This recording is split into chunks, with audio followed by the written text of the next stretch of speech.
یہاں پر اب پورے اسلام آباد میں ایک ہی استعفے کی گونج ہے، وہ ہے جناب وزیر خارجہ اسحاق ڈار کے استعفے کہ جناب آپ جائیں گھر جائیں، آپ کی نالائکی کی وجہ سے، اسحاق ڈار کی وجہ سے پاکستان کے پر پابندیاں لگ گئی ہیں، اور یہ صرف اور صرف ہماری خارجہ پالیسی کی نالائکی ہے، یہ ہماری حکومت کی نالائکی، یہ ہمارے طاقتوروں کی نالائکی۔ اب آپ کیا کریں گے؟ ٹرمپ کی کال تو ابھی آنی ہے، اور ٹرمپ کی کال کے حوالے سے جناب خواجہ آصف صاحب کہتے ہیں کہ عمران خان کی رہائی کے لیے امریکی کال آئی تو ملکی مفاد میں فیصلہ کریں گے، بہتر ہو گیا۔ رانا ثناء اللہ کہتے ہیں کہ جناب غیر ملکی دباؤ جو ہیں وہ آتے رہتے ہیں، اور ہم کسی کے دباؤ میں نہیں آئیں گے، بیانات بھی آتے رہتے ہیں، ان کی کوئی اہمیت نہیں ہے، اہمیت اس بات کی ہے کہ ملکی مفاد کس کے اندر ہے۔ چلے بالکل ٹھیک ہے، نجیم چینج آپریشن میں ملکی مفاد کے اندر تھا، کال تو اس وقت بھی آئی تھی، سائفر تو اس وقت بھی آیا تھا، پھر آپ کو ملکی مفاد میں فیصلہ کرنا چاہیے تھا۔ آپ کھڑے ہو جاتے کہ آپ کہتے تھے کہ ہم تحریک اعتماد نہیں لے کر آئیں گے، آپ ہمیں مار دیں، کاٹ دیں، گلا کاٹ دیں، قتل کر دیں، شہید کر دیں، گولیاں چلا دیں، کھڑے ہو جاتے ہیں ملکی مفاد کے لیے، لیکن آپ کا ضمیر اس وقت نہیں چاہتا نا۔ یہ آپ قوم کو جو ہے وہ کس طرف لے جانے کی کوشش کر رہے ہیں، یہ ساری چیزیں جناب آپ کے سامنے ہیں۔ اب میں آپ کو جو اور بڑی عام خبر دینا چاہتا ہوں، زلمے خلیل زاد، یہ بھی جو ہے وہ اپنے اس خطے کے اندر ایلچی رہے ہیں، اور زلمے خلیل زاد بھی عمران خان کے حوالے سے بہت نرم گوشہ رکھتے ہیں، جیسے جناب اب آنے والے رچرڈ گرینل جو ہیں عمران خان کے لیے نرم گوشہ رکھتے ہیں۔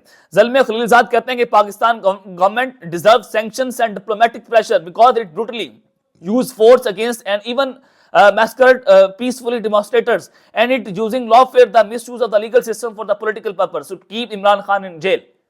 یہ زلمے خلیل زاد کہہ رہے ہیں کہ پاکستان کی گورنمنٹ یہ سینکشنز، یہ ڈپلومیٹک پریشر جو ہے وہ ڈیزرو کرتی ہے۔ اب آپ اندازہ کریں کہ انہوں نے دو چیزوں کا لفظ استعمال کیا، سینکشنز پابندیاں اور سفارتی دباؤ، یعنی کہ سفارتی دباؤ عمران خان کی رہائی کے لیے بڑھ گئے۔ اور یہ زلمے خلیل زاد صاحب جب یہ بات کر رہے ہیں، اور ظاہر ہے یہ ٹرمپ کے ساتھ ان کے اچھے تعلقات ہیں، تو یہ چیزیں آپ کے لیے سمجھنا بہت ضروری ہیں کہ عمران خان کو جیل میں رکھنے کے لیے سارا کچھ ہو رہا تھا تو امریکہ نے پابندیاں لگا دی ہیں۔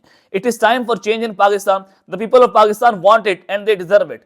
تو جناب یہ ٹرمپ کی جانب سے ایک پابندی نہیں لگائی گئی، بلکہ بائیڈن ایڈمنسٹریشن کی جانب سے یہ اعلان کیا گیا۔ یہ ایک ان کے محکمہ خارجہ جو ہیں وہ یہ جناب پریس ریلیز جو ہے وہ دے رہے ہیں، تو یہ ایک بڑی جو ہے خطرناک چیز ہے۔ اور پھر اڈیالہ جیل کے اندر بھی فیصلہ کن بیٹھک جو ہے جناب اس کی بات ہو رہی ہے، کون کون جا رہا ہے۔ جناب عمران خان صاحب کا پیغام جاری ہو گیا ہے۔ خان صاحب نے سول نافرمانی کی تحریک کے حوالے سے جو اپنا اہم ترین پیغام دیا ہے، اس میں انہوں نے پھر دو مطالبات رکھ دیے ہیں کہ انڈر ٹرائل سیاسی قیدیوں کی رہائی، اور 9 مئی 26 نومبر کے واقعات کی شفاف تحقیقات کے لیے جوڈیشل کمیشن کا قیام کیا جائے۔ اور یہ دونوں مطالبات جائز ہیں اگر حکومت ان پر اتوار کے روز تک کوئی عمل درآمد نہیں کرتی تو سول نافرمانی کی تحریک کے پہلے مرحلے میں ہم فارن ریمیٹنسز کے بائیکاٹ کا آغاز کر دیں گے۔ اوورسیز پاکستانی اپنا پیسہ پاکستان نہیں بھیجیں گے۔ ہم اس سلسلے میں بیرون ملک مقیم پاکستانیوں سے اپیل کریں گے کہ پاکستان کے حالات آپ کے سامنے ہیں، ملک میں جمہوریت، عدلیہ اور میڈیا کا گلا گھونٹا جا رہا ہے، اور ہر طرف جبر اور فسطائیت کا دور جاری ہے، لہٰذا فارن ریمیٹنسز کے بائیکاٹ کا آغاز کریں۔ 26 نومبر اور 8 فروری کو جس طرح تحریک انصاف کے کارکنان نے ہمت اور جوان مردی کے ساتھ جبر کا مقابلہ کیا، اس کی دنیا میں کوئی مثال نہیں ملتی، خان صاحب کہہ رہے ہیں۔ اور خان صاحب نے کہا کہ 1971 میں عوامی لیگ کے بعد تحریک انصاف دوسری جماعت ہے جسے اس قسم کے ریاستی جبر کا سامنا کرنا پڑ رہا ہے، لیکن اس کے باوجود انتخابات میں تاریخی جیت حاصل کر کے اور 26 نومبر تک مسلسل جدوجہد جاری رکھ کر تحریک انصاف نے تاریخ رقم کر دی ہے۔ 26 نومبر پاکستان کی تاریخ کا سیاہ ترین دن ہے، اور اس دن 69 لوگوں پر سنائپر کے ذریعے فائرنگ کی گئی، جو جوان لوگوں کو زخمی اور شہید کیا گیا۔ کئی افراد 3 ہفتے سے غائب ہیں۔ گمشدہ افراد کو ڈھونڈنا حکومت کی ذمہ داری ہوتی ہے۔ حکومت جواب دے کہ اتنے افراد کہاں غائب ہیں، ہمارے لوگوں نے جمہوریت کے لیے قربانیاں دی ہیں۔ میں بیرسٹر گوہر سمیت اپنی پارلیمانی پارٹی کو ہدایت دیتا ہوں کہ ان افراد کے لیے اسمبلی کے اندر آواز اٹھائیں۔ یہ ممکن نہیں ہے کہ ملک میں خون کی ہولی کھیلی جائے اور پارلیمان معمول کے مطابق چلتی رہے۔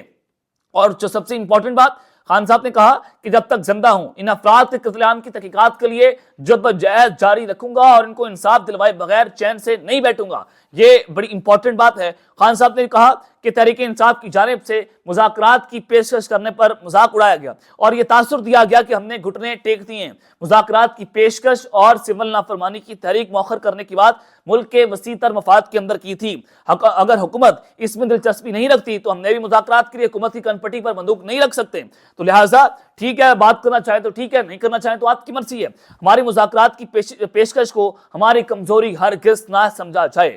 اب بھی اگر حکومت چاہتی ہے کہ سول نافرمانی کی تحریک شروع نہ ہو تو ہمارے دونوں مطالبات پر ہم سے رابطہ کیا جائے، ہمیں قائل کیا جائے کہ یہ مطالبات غیر آئینی ہیں اور اس پر بات ممکن نہیں ہے، تو پھر کچھ نہ کچھ سوچا جا سکتا ہے۔ اور جو ملاقات کی خبر میں آپ کو دے رہا ہوں کہ جیل میں ملاقات کے لیے عمران خان نے مذاکراتی ٹیم کو دعوت دی ہے اور ان کے نام دیے ہیں کہ خان صاحب نے کہا کہ جو مذاکراتی ٹیم ہے آئے وہ میرے سے بیٹھ کر جو ہے بات کرے۔ اب یہ 7 رکنی مذاکراتی کمیٹی ہے اور اس میں خان صاحب نے کہا کہ اب دیکھنا یہ ہے کہ حکومت ان کو ملاقات کی اجازت دیتی ہے یا نہیں دیتی ہے، اور اس سے نظر آ جائے گا کہ حکومت کیا مذاکرات کے لیے اپنی سیریسنس دکھا رہی ہے یا نہیں دکھا رہے۔ حکومت بار بار جو الزام لگاتی ہے کہ سول نافرمانی کی تحریک میں ملک کو نشانہ بنایا جا رہا ہے، یاد رکھیں یہ ملک کو نہیں بلکہ اس بوگس پارلیمنٹ، بوگس انتخابات کے نتیجے میں بنی اسمبلی اور سینٹ کو نشانہ بنایا جا رہا ہے، اور یہ حکومت لوگوں کے ووٹوں سے نہیں بلکہ سازش سے بنی ہے۔ جنرل باجوہ نے ہماری منتخب حکومت کے خلاف سازش کی اور پاکستان کو 42 ارب ڈالر کا نقصان پہنچایا۔